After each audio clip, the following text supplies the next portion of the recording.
Assalamualaikum warahmatullahi wabarakatuh.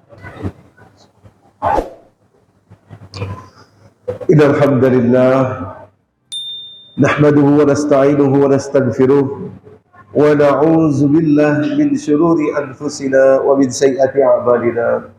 May yahdihillahu fala mudilla lahu wa may yudlilhu fala hadiya lahu. Asyhadu an la ilaha illallah wahdahu la syarika lahu wa asyhadu anna Muhammadan abduhu wa rasuluhu la nabiyya ba'dah. Faya ayyuhal muslimun usikum wa nafsi bitaqwallah. Kama qala ta'ala a'udzu billahi minasyaitonir rajim. Bismillahirrahmanirrahim. Ya ayyuhan nasu taqu rabbakumul ladzi khalaqakum min nafsin wahidah wa khalaqa minha zawjaha wa batha minhuma rijalan katsiran wa nisaa'a wattaqullaha allazi tasaaluna bihi wal arham innallaha kana 'alaikum raqiba. Wa qala ta'ala a'udzu billahi minasyaitonir rajim. Ya ayyuhallazina amanu taqullaha haqqa tuqatih wa la tamutunna illa wa antum muslimun. Sadaqallahul azim wa sadaqa rasuluhun nabiyul karim wa nahnu 'ala dzalika minasyahidin wasyakirin amma ba'd. Ma'asyiral muslimin jamaah salat Jumat yang dirahmati Allah, segala puji kita panjatkan kehadirat Allah Subhanahu wa taala. Alhamdulillah Allah memberikan kepada kita kesempatan untuk masih hidup di detik ini. Tentu kesempatan tersebut datangnya bersama dengan kesempatan yang juga Allah berikan untuk kita memperbaiki diri, mempersiapkan amal soleh kita, kebaikan-kebaikan kita, mengintrospeksi kekurangan-kekurangan kita, sehingga memasuki fase berikutnya dari kehidupan kita, yakni fase alam kubur, fase-fase berikutnya sampai abadi nanti, sampai akhirat nanti, insya Allah kita dalam keadaan baik, atau nama lainnya adalah husnul khatimah. Salawat dan salam mari senantiasa kita sampaikan, curahkan kepada baginda Nabi Muhammad SAW. Demikian pula kepada seluruh keluarga dan sahabat beliau. Semoga kita istiqomah belajar, mengamalkan dan mendakwahkan nilai-nilai yang beliau SAW telah ajarkan untuk hidup kita di atas dunia ini. Ma'asyiral muslimin jemaah salat Jumat yang dirahmati Allah. Ada seorang ulama besar di era 60-an 70-an di dataran India, namanya Abul A'la Al-Maududi, seorang imam besar yang amat luar biasa karya-karyanya. Di antara banyak karya yang amat luar biasa yang sudah diterjemahkan ke dalam berbagai bahasa itu, ada satu kitab yang sangat unik yang beliau tulis. Kitab itu hanya berisi atau membicarakan empat kosakata saja. Hanya 4 vocabulary yang dibicarakan dalam kitab itu. 4 kosakata itu adalah ilah, Rabb, din, dan ibadah. Yang menarik adalah di pengantar kitab yang fenomenal itu, Abul A'la Al-Maududi mengatakan dirinya atau beliau itu risau kepada orang-orang di India, Pakistan, dan Bangladesh, karena orang India, Pakistan, Bangladesh itu bahasa sehari-harinya, mother tongue-nya, bahasa ibunya bukan bahasa Arab. Sehingga besar kemungkinan mereka keliru untuk memaknai makna agama yang notabene semuanya berasal dari bahasa Arab. Sehingga beliau menuliskan kitab itu isinya hanya 4 kata. Din, ilah, Rabb, din, dan ibadah. Ma'asyiral muslimin jamaah salat Jumat yang dirahmati Allah. Kurang lebih mungkin persoalan itu sama dengan kita. Kita orang Indonesia, ini umat Islam terbesar di dunia, tapi bahasa sehari-hari kita memang bukan bahasa Arab. Bahasa ibu kita bahasa Indonesia. Yang bahkan lebih jauh lagi, kalau bahasa Arab dengan bahasa India masih ada irisan beberapa kata, kosakatanya. Tapi kalau bahasa Indonesia dengan bahasa Arab sangat jauh sekali. Nah, ada bahasa Arab yang diambil ke dalam bahasa Indonesia, banyak maknanya terkurangi. Sehingga besar kemungkinan dalam hal-hal yang sangat fundamental, berdasar, yang sangat dasar dalam cara kita beragama, ada kemungkinan kita menjadi keliru. Salah satu kata yang luar biasa adalah dalam bahasa Arab, dalam bahasa Al-Quran, kata-kata solawat. Solawat. Kita sering mendengar kalimatnya, terutama dalam khutbah-khutbah Jumat. Quran surat Al-Ahzab, surat ke-33 ayat 56. Kalimat Allah, auzubillahi minasyaitonirrajim, Innallaha wa malaikatahu yusholluna 'alan nabi. Ya ayyuhallazina amanu shollu 'alaihi wa sallimu taslima. Kata-kata sholawat, hadirin yang dirahmati Allah, sayang sekali sudah terlanjur berpuluh-puluh tahun, mungkin beratus tahun, dipahami hanya kata-kata saja yang keluar dari mulut kita untuk mengagungkan Nabi. Hanya sebatas itu saja. Sehingga kalau orang dibilang bersolawat, dia akan mengatakan berapa kali? Berapa kali? Padahal kata-kata solawat mengandung makna yang amat luas. Kata-kata solawat, kalau boleh kita gali sebentar, sedikit dari akar katanya, berasal dari kata sollu, itu namanya sulasi mujarad dalam bahasa Arab. Satu kata yang tersusun dari 3 huruf, maksud saya. Sulasi mujarad, sad, lam, dan waw. Sollu memiliki akar kata yang sama dengan solli, yang artinya itu ada 114 makna. Ini bahaya betul kalau maknanya cuma satu, yakni mengatakan. Sholawat hanya mengatakan kata-kata.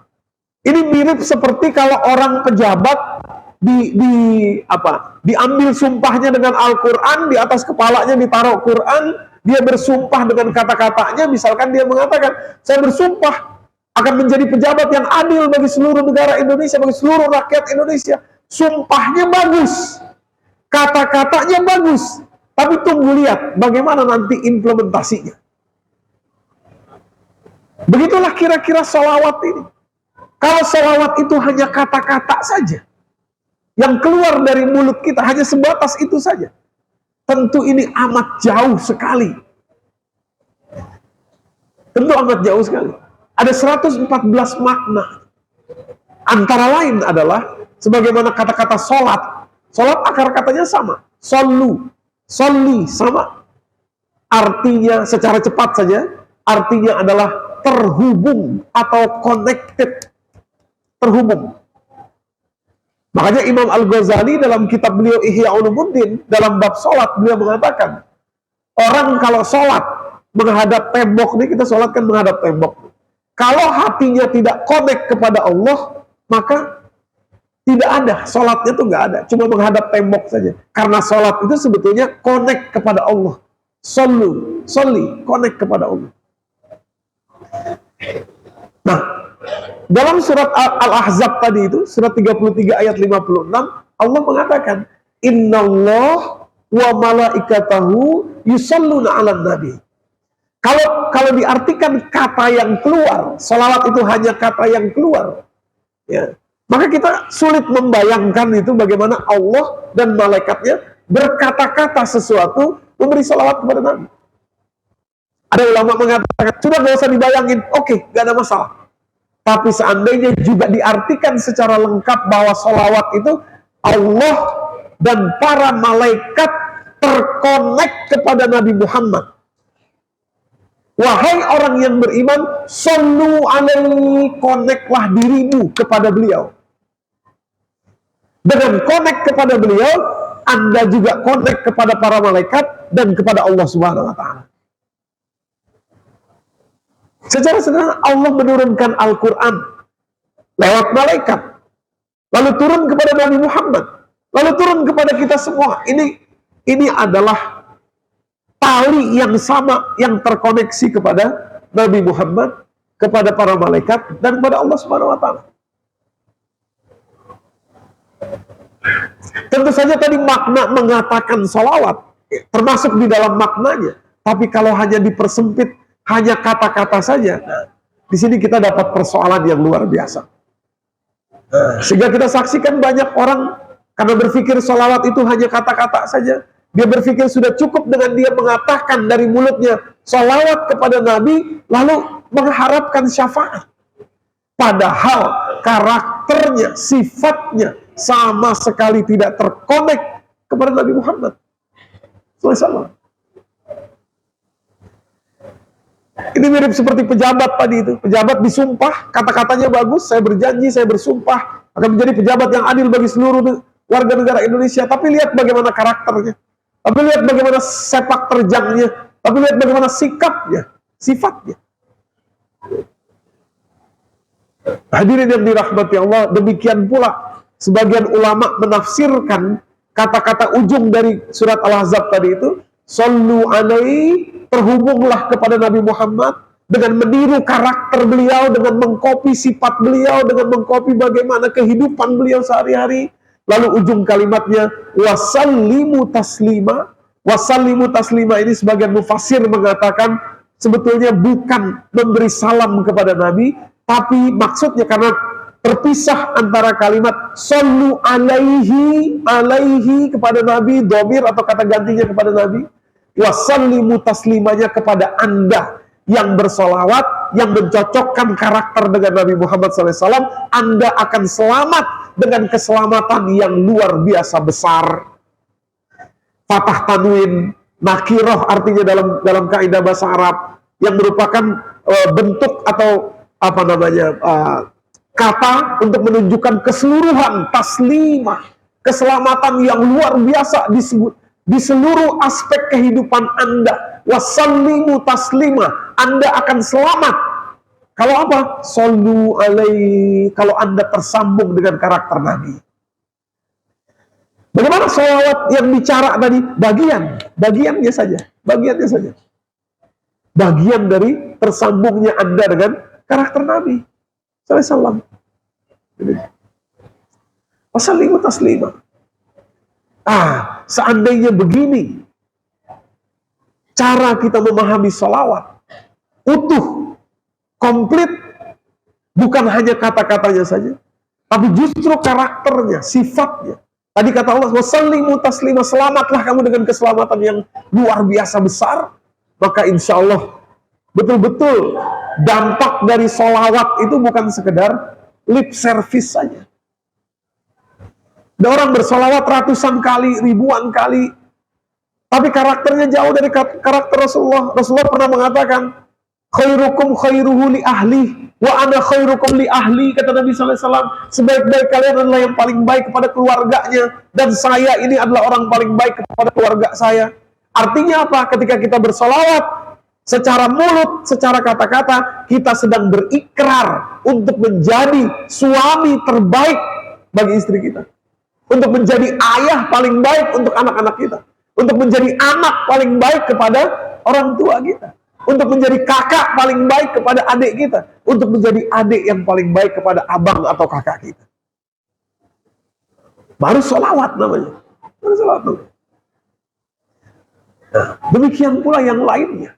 Dengan mengatakan sholawat itu, sebetulnya kita sedang berikrar, ucapannya sudah keluar, tinggal kita buktikan dengan betul-betul, terhubung nggak kita dengan Nabi itu? Terhubung nggak sifat kita dengan Nabi itu? Terhubung nggak karakter kita dengan Nabi? Terhubung nggak pilihan-pilihan hidup kita dengan pilihan-pilihan hidup yang pernah dicontohkan Nabi SAW? Ini salawat. Sallu alaihi wa sallimu taslima. Selamatlah kamu dengan keselamatan yang luar biasa kalau kamu terhubung kepada Nabi. Hadirin yang dirahmati Allah, banyak lagi sifat-sifat Nabi, karakter-karakter Nabi, pilihan-pilihan Nabi yang telah Nabi contohkan, yang kalau Anda ikuti, selamat hidup Anda. Tentu di khutbah Jumat yang singkat ini tidak bisa kita sampaikan semuanya, tapi ilmu pengetahuan modern sekarang sudah membuktikan. Secara sederhana, makan buah dulu, baru kemudian makan protein hewani, itu membuat pencernaan kita jadi lebih mudah untuk mencerna, karena buah akan dicerna lebih dulu, baru kemudian protein hewani. Berbanding terbalik kalau orang terbiasa mengatakan makan buah untuk cuci mulut belakangan, gitu ya. Ini saat kelirunya tuh, karena pencernaan kita, usus kita, first in first out, yang mana yang masuk duluan itu yang akan keluar duluan. Bayangkan kalau kita makan protein hewani duluan, masuk ke bawah antrian usus, lama dicernanya, lalu kita makan buah belakangan yang mudah dicernanya, sudah membusuk duluan buah itu di atas, di bagian atas dari usus kita, sehingga terjadi inflamasi, terjadi peradangan. Nah, terjadi keluarnya gas menekan ke atas karena buah tadi sudah busuk. Nabi mencontohkan, makan buahnya dulu, makan sayurnya dulu, yang hijaunya dulu, ke bawah dia, baru kemudian makan protein-protein hewani. Secara sederhana. Dan banyak lagi contoh-contoh yang telah dicontohkan Nabi SAW, yang kalimat tadi wasallimu taslima, Anda akan selamat dalam berbagai aspek kehidupan Anda akan selamat kalau Anda terhubung dengan Nabi. Salawat bukan hanya kata-kata yang keluar, semua orang bisa mengatakan salawat dengan kata-katanya, bahkan mohon maaf, kaset pun kita putar beribu-ribu kali dia bisa mengatakan salawat. Tapi yang penting adalah justru terhubung secara karakter dengan Nabi SAW. Inilah salawat yang utuh, yang komplit. Aku qouli hadza astaghfirullahalazim wa li wa lakum wa lisairil muslimina wal muslimat fastaghfiruh innahu huwal ghafurur rahim.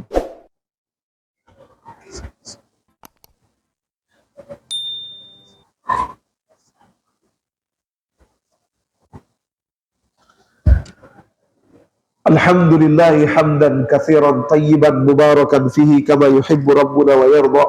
Asyhadu an la ilaha illallah wahdahu la syarikalah wa asyhadu anna Muhammadan abduhu wa rasuluhu la nabiyya ba'dah. Fa ya ayyuhal muslimun sallu ala nabiyyikum kama qala ta'ala a'udzu billahi minasyaitonir rajim. Bismillahirrahmanirrahim. Innallaha wa malaikatahu yusholluna 'alan nabi ya ayyuhallazina amanu sallu 'alaihi wa sallimu taslima. Allahumma ighfir lil muslimina wal muslimat wal mu'minina wal mu'minat al ahya'i minhum wal amwat innaka sami'un qaribun mujibud da'wat ya qadiyal hajat bi rahmatika ya arhamar rahimin. Allahumma ihdina siratal mustaqim siratal ladzina an'amta 'alaihim minan nabiyyin was-siddiqin wasyuhada'i was-salihin wa hasuna ulaika rafiqa ghairil maghdubi 'alaihim waladdallin. Rabbana atina fid dunya hasanah wa fil akhirati hasanah wa qina azabannar. Bifadlika subhana rabbika rabbil izzati amma yasifun wa salamun alal mursalin walhamdulillahi rabbil alamin. Ibadallah, innallaha ya'murukum bil adli wal ihsan wa ita'i dzil qurba wa yanha 'anil fahsya'i wal munkari wal baghi ya'izukum la'allakum tadhakkarun was'aluhu min fadli yu'tikum wa la dzikrullahi akbar. Aqimis shalah.